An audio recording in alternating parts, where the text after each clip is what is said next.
Now time for the nation's sharpest opinion.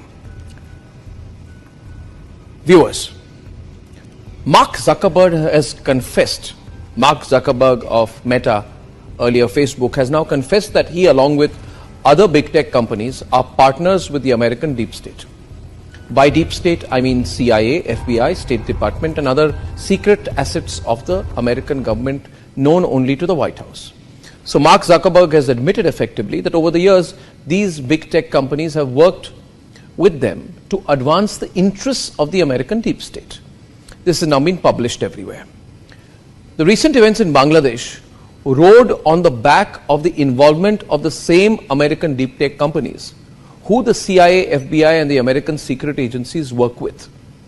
Muhammad Yunus, who has been flown in by the Americans, I think, to lead Bangladesh, has, as per several emails, of which I have copies with me today, put out by WikiLeaks, he has been over the years in very, very close correspondence with the Americans, particularly when Hillary Clinton was Secretary of State, with her specific personal teams when she was Secretary of State. The Americans have been helping Muhammad Yunus set up his Grameen Bank.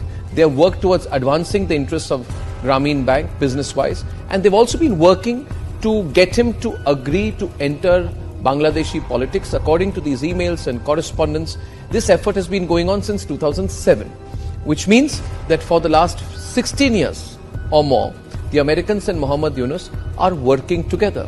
The way in which Muhammad Yunus, who is a political nobody, has been made the head of Bangladesh makes him a role model to people like Rahul Gandhi.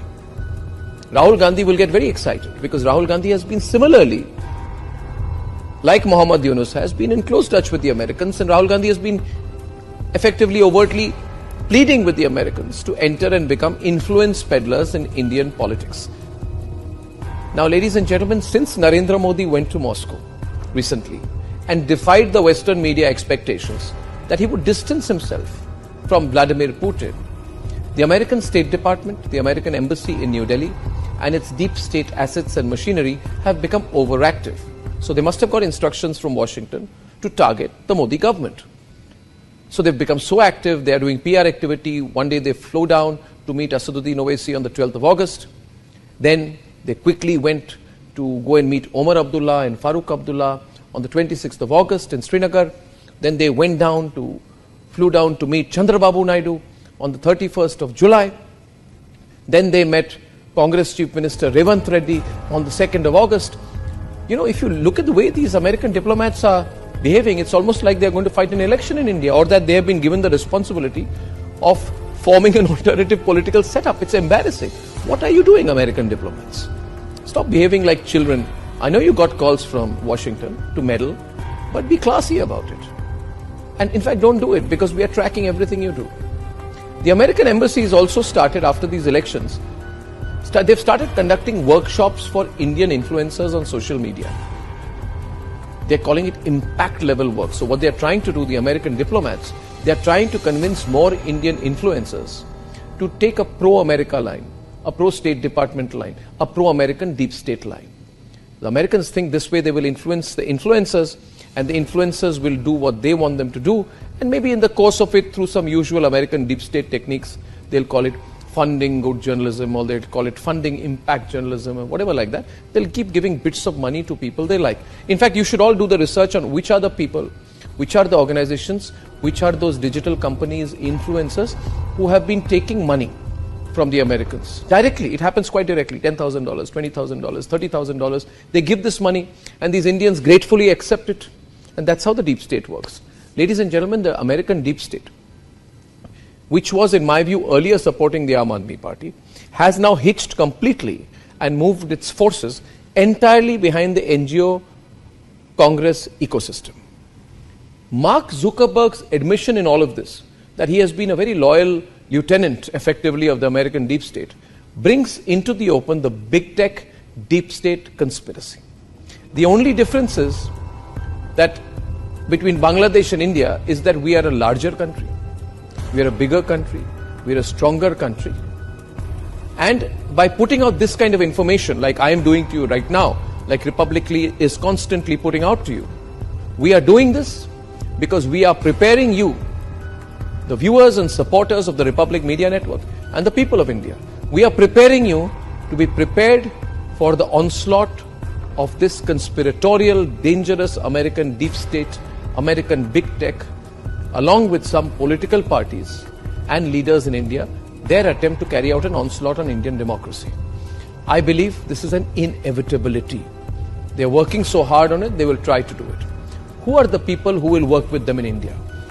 Well, it could be the same people who are questioning the EVMs, the same people who are questioning the whole electoral process in India, and are therefore creating a narrative on behalf of their American bosses that Indian electoral democracy has failed. Take a few steps back and look at what people in Bangladesh were saying 2 to 3 months back. They, along with the Americans, started saying that yes, Sheikh Hasina has won the elections, but the elections were not fair.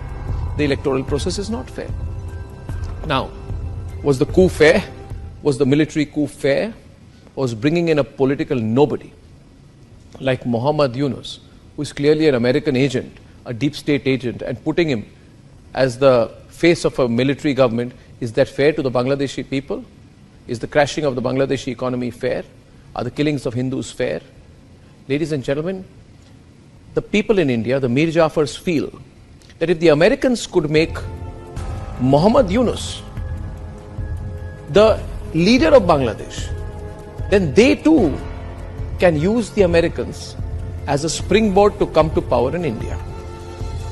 And these people in India who are losing elections or have not fought an election or can never win an election through the normal way, who will keep losing elections, they want to work together with American deep tech to engineer chaos in India, to subvert the election results of June 2024.